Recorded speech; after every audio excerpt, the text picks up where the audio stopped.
জিয়াগঞ্জ আজিমগঞ্জ পুরসভা ১৬ নম্বর ওয়ার্ডে আমাদের পাড়া আমাদের সমাধান অনুষ্ঠান মঞ্চে বসে আছে জিয়াগঞ্জ আজিমগঞ্জ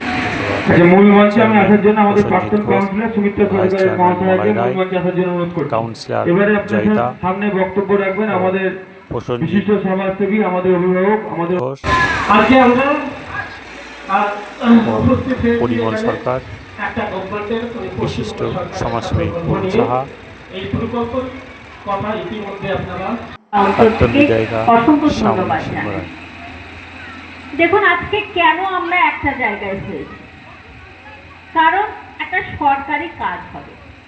হয়তো আপনারা বলবেন আজকে হচ্ছে যে আমাদের সমাধান একটা পশ্চিমবঙ্গ সরকারের একটা প্রকল্প। আপনারা আগে দুয়ারে সরকার এই প্রকল্পের সম্বন্ধে অবগত আছেন। এখন এই আমরা বক্তব্য রাখতে আসি। আজকে আমি বক্তব্য দীর্ঘায়িত করব না, অনেকক্ষণ আছেন আপনারা। আমি অভিনন্দন জানাবো এই ওয়ার্ডের কাউন্সিলর জয়িতাকে, আমি অভিনন্দন জানাবো রাহুলকে, মনাকে এবং যারা এই ওয়ার্ডের কর্মকর্তা আছেন, পৌরসভাকে যারা সহযোগিতা করেন। মমতা ব্যানার্জির এই বার্তা আপনাদের বাড়ি বাড়ি পৌঁছে দেওয়ার জন্য যে আজকে আপনারা সবাই আসুন।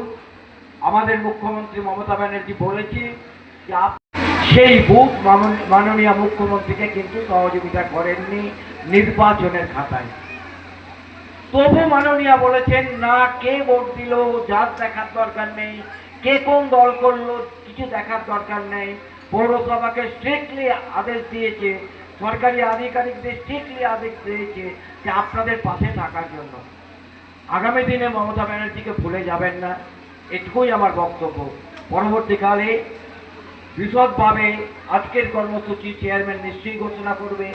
এখানে আমাদের প্রাক্তন বিধায়িকা আছেন, তিনি তার বক্তব্য রাখবেন।